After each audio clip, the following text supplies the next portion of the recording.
Good morning. आज जनवरी 16, 2021 है। परमेश्वर की महिमा हो। उकाब एक साथ एकत्र हो रहे हैं। आमीन। इससे पहले कि हम पत्र में जाएं, मैं आपको प्रभु यीशु मसीह के नाम से नमस्कार करता हूं। हम प्रभु का धन्यवाद करते हैं कि उसने अपनी सेवा करने के लिए एक और दिन प्रदान किया। हम कुछ नए लोगों को भी नमस्कार करते हैं जो कि स्पेनिश बोलने वाले क्षेत्र अफ्रीका में हैं। परमेश्वर आपको आशीष दे। मैंने सुना है कि लगभग 25 या 30 लोगों का एक समूह है। वे अपने घरों में एकत्र हो रहे हैं, परमेश्वर को आदर दे रहे हैं। परमेश्वर के भविष्यवक्ता को आदर देने के द्वारा परमेश्वर को आदर दे रहे हैं। आप सुन रहे हैं और आप अपनी आँख से एक ही ओर देख रहे हैं प्रभु यीशु मसीह को सुनने के द्वारा। यह बहुत ही माननीय बात है। परमेश्वर आपको आशीष दे। मैंने एक स्थानीय भाई से आपके विषय में सुना। हम आपका शामिल होने के लिए धन्यवाद करते हैं। आप वीडियो की लिंक जो कि नीचे है और भी दूसरे लिंक्स को दूसरों के साथ में शेयर करिए। इस चैनल पर लगभग 1500 वीडियो हैं। भाई ब्रैनम, भाई जोसेफ और आराधनालय से संबंधित वीडियो हैं। होने पाए कि परमेश्वर आपको आशीष दे और आपको साहस प्रदान करे। मैं एक बार फिर से कहता हूं कि मैं आपको नहीं जानता और आप मुझे नहीं जानते। हम कभी नहीं मिले। इनमें से एक दिन हम महिमा में मिलेंगे। प्रभु की महिमा हो। हालेलुया। अब मैं एक कोटेशन को लेना चाहता हूं जो कि मैं चाहता हूं कि आप सुने कि भाई ब्रैनम जकई के विषय में बात कर रहे हैं। अब इस कोटेशन के लिए जहां दो रास्ते मिलते हैं। और उसने कहा, जकई ने इस बात को देखा कि वो कद में छोटा था और उसने गवाही दी कि वो स्वामी को नहीं देख सकता था। अतः वो एक कोने में दौड़ गया और इस बात को जान रहा था कि वो शहर से किस मार्ग से गुजरने वाला है। और वो सिकामोर के एक वृक्ष पर चढ़ गया और उसने कहा, मैं अब यहाँ पर ऊपर चढ़ जाऊंगा जहाँ पर दो डालियाँ आपस में मिलती हैं। ये बैठने के लिए एक अच्छा स्थान होता है जहाँ पर दो रास्ते मिलते हैं, और वो आपके विचार और परमेश्वर का वचन होता है। समझे? जहां पर आपके विचार और उसके विचार मिलते हैं, ये एक अच्छा विश्राम करने के लिए अच्छा स्थान होता है। बस केवल कुछ मिनटों के लिए इस बात का निर्णय लेना होता है कि यहां से आप किस मार्ग पर चलना आरंभ करेंगे।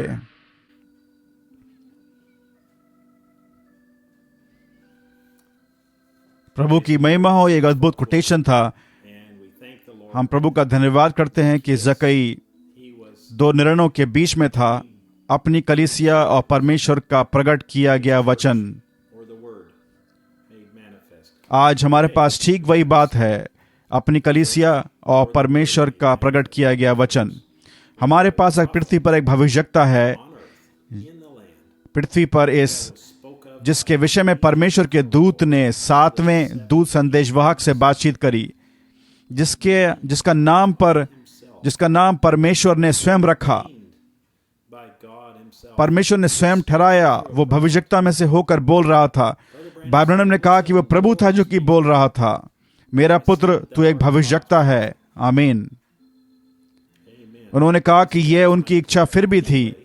अब बाद में उन्होंने कहा कि यदि आप आइए हम परमेश्वर को देखने वाले कोटेशन में देखें। भाई जोसेफ को समर्पित करने के बाद भाई ब्रैनम ने कहा कि मुझे बहुत सावधानी बरतनी होगी इस बात को कहने में कि मैं क्या कहता हूं। भाई ब्रैनम ने कहा क्योंकि परमेश्वर उसको घटित कर देगा। हालेलुया। बहुत सारी अद्भुत बातें हैं। आप अपने हृदय को बस खोलें, परमेश्वर से बातचीत करने दें।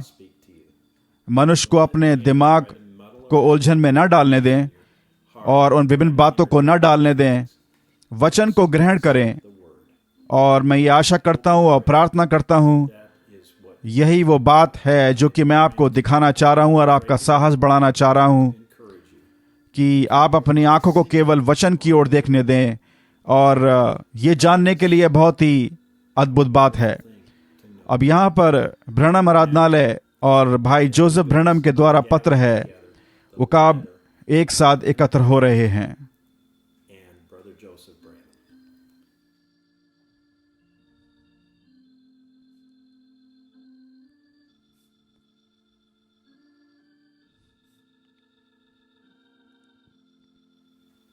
प्रिय छुड़ाए गए लोगों, ये सर्दी का समय हमारे जीवन में एक महान समय होने जा रहा है। हर एक नए दिन के साथ वो इस बात का एक महान प्रकाशन हमको देगा कि वो कौन था, वो अब क्या है अब, और हम क्या बनने जा रहे हैं। वो हमें ये बताएगा कि वो हमसे कितना प्रेम करता है, और वो इस बात का इंतजार कर रहा था कि सर्दी का समय नजदीक आए, ताकि वो इन 7 मोहरों में हमारे ऊपर छुटकारे की संपूर्ण योजना को प्रकट करे। ये एक सबसे महिमा युक्त और सबसे आवश्यक दिन होंगे जो कि संसार ने कभी देखे। सुनिए कि सर्दी के समय क्या घटित होगा। वे सभी जो मसीह है अंत में जो वो करेगा, वो हमारे ऊपर इस सप्ताह 7 मोहरों में प्रकट किया जाएगा, यदि परमेश्वर हमें जानने देता है। समझे? ठीक है, ये प्रकट किया जाएगा। ये प्रकट किया जाएगा जबकि मोहरें तोड़ी जाती हैं और हमारे ऊपर प्रकाशित की जाती हैं, ताकि हम छुटकारे की महान योजना को देखने पाएं और कब और किस प्रकार से इसको किया जाएगा। भाई जोसेफ आगे बोलते हैं, हमारा विश्वास और भी अधिक ऊंचाइयों तक बढ़ेगा जबकि वो हमें यह समझाएगा कि हमारे लिए हमारे छुटकारे का क्या अर्थ है। वो हमें यह बताएगा कि हमारे पास अधिकार पत्र का सारांश अर्थात अनंत जीवन है, जिसका अर्थ यह है कि हम उन सभी चीजों का हमें अधिकार प्राप्त है जिसको कि आदम और हव्वा ने खो दिया था। छोटे ईश्वर इसके समान हमारे पास संपूर्ण सर्वोच्च अधिकार है, क्योंकि हम उसके पुत्र पुत्रियां हैं। हम उसके साथ राजाओं और की तरह संपूर्ण आनंद के लिए इस पृथ्वी पर राज्य करेंगे। हम कितने अधिक शिक्षित होंगे जब उसका संदेशवाहक हमें यह बताएगा कि किस प्रकार से एक दिन प्रातः परमेश्वर ने उसको पहाड़ में भेजा और उसके हाथ में राजा की तलवार जो वचन में रखी थी, वो तलवार उसके हाथ में सिद्ध रूप से उपयुक्त थी। वो हमारे ऊपर इस बात को प्रकट करेगा कि जब मेमना चलकर जाता है और उस पुस्तक को दाहिने हाथ से जो सिंहासन पर है लेता है, तब स्वर्ग में क्या घटित हुआ था। किस प्रकार से उसने उस पुस्तक को खोला, मोहरों को तोड़ा और इस पृथ्वी पर अपने 7वें दूत संदेशवाहक को भेज दिया, और फिर उसको हमारे ऊपर जो कि दुल्हन है इस बात को प्रकट करना था। हम उस दिन में यूहन्ना की तरह होंगे। हर एक चीज जो स्वर्ग में थी, हर एक चीज जो पृथ्वी पर थी, हर एक चीज जो पृथ्वी के नीचे थी, हर एक प्राणी, हर एक चीज हमें ये कहते हुए सुनेगा, आमीन। आशीष और महिमा और बुद्धि और सामर्थ और सर्वशक्ति और धन उसी की है। ठीक है, अभी हम मसीह में राज कर रहे हैं, पाप के ऊपर, संसार के ऊपर, देखें, और शैतान के ऊपर हमारा अधिकार है। ये मसीह है जो कि हम में है।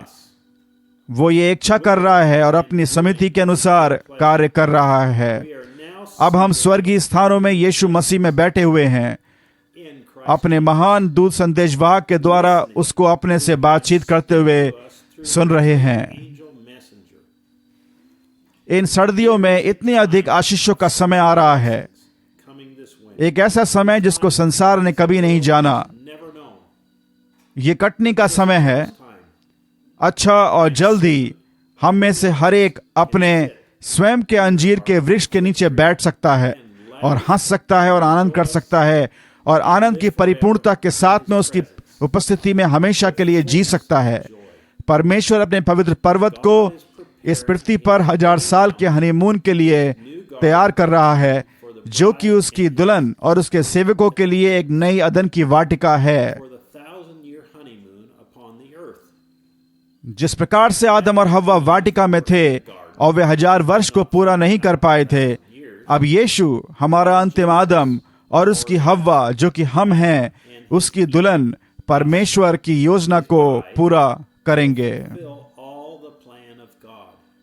टेप रिकॉर्डर पर प्ले बटन को दबाने के द्वारा आइए उसकी पवित्र आत्मा की उपस्थिति में बैठे रविवार दोपहर 2 बजे जेफरसनविल समय के अनुसार, जबकि हम उसके 7वें दूत संदेशवाहक के द्वारा लाए गए संदेश को सुनते हैं। 7 कलीसियाई कालों और 7 मोहरों की बीच की दूरी, जिसका टेप नंबर है 630317E। हम चिल्लाएंगे और आनंद मनाएंगे और हालेलुया कहेंगे। भाई जोसेफ ब्रैनम। संदेश को सुनने की तैयारी में ये वचन के लेख पढ़े जाएंगे। रविवार को लय व्यवस्था 25 उसका 47 से लेकर 55, यिर्मयाह उसका 32वां अध्याय उसकी 1 से लेकर 15, जकरिया उसका 3रा अध्याय उसकी 8 से 9 और 4, 10।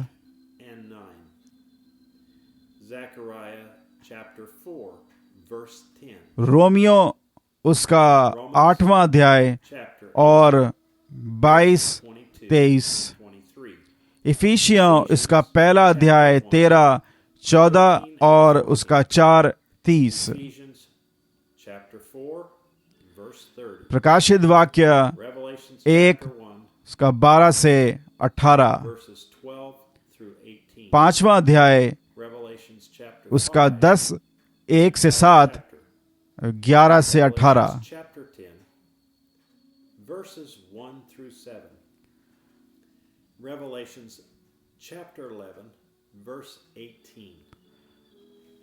हम प्रभु का धन्यवाद करते हैं कि उसने हमें एक बार फिर से एक भविष्यवक्ता को हमारा मार्गदर्शन और अगुवाई करने के लिए प्रदान किया। ये उसी प्रकार से उन दिनों के समान था जब यीशु ने इस्राएल की संतानों की अगुवाई करी। मैं अपनी पहचान वचन में उस पहले अध्याय में उसकी 16वीं से लेकर 18वें पद में करवाना चाहता हूं। यहोशू उसके 3रे अध्याय में एक और झुंड था, जब परमेश्वर ने यहोशू को बताया था कि इस दिन से मैं तेरे नाम को लोगों के सामने ऊंचा करूंगा और वे इस बात को जान जाएंगे कि वह परमेश्वर है जो कि मूसा के संग था, वो तेरे संग भी रहेगा। मैं उस दूसरे झुंड में नहीं होना चाहता हूं, मैं पहले झुंड में होना चाहता हूं, क्योंकि वो पहला झुंड आत्मिक था। वे लोग देख सकते थे कि परमेश्वर अपने भविष्यवक्ता यहोशू के द्वारा बोल रहा था, जो कि एक महान योद्धा था, और उन्होंने उसके अंदर परमेश्वर की आत्मा को पहचान लिया और उन्होंने इस बात को पहचान लिया कि परमेश्वर उसके साथ में था। उनको इस बात की आवश्यकता नहीं थी कि परमेश्वर के चिन्ह और चमत्कार दिखाए जिस प्रकार से वह झुंड था जिसके 3रे अध्याय में था, परंतु स्मरण रहे कि पहला झुंड उसने भी उन चिन्हों को देखा कि यर्दन नदी के 2 भाग हो गए और उनमें से बहुत सारे युद्ध जिसमें कि उन्होंने एक भी व्यक्ति और पुरुष को नहीं खोया। इस बात को स्मरण रखिए कि परमेश्वर इस दिन में हमारे साथ में है। ये इसलिए नहीं है कि मैं कह रहा हूं, परंतु इसलिए है कि मैं इस बात पर निर्भर हूं जो कि टेप पर कहा गया है। और वो टेप भाई ब्रैनम ने हमें बताया कि उसने किस बात की अपेक्षा करी कि किस प्रकार से परमेश्वर ने हमारे दिनों में उसके वचन को पूरा किया।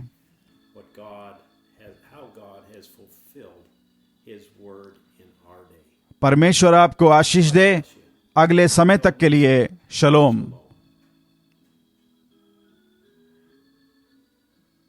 ये तस्वीर भाई बिली पॉल ब्रैनम की है जब वो भाई जोसेफ को बपतिस्मा दे रहे थे, जो कि आग के खंभे के साथ उतारी गई।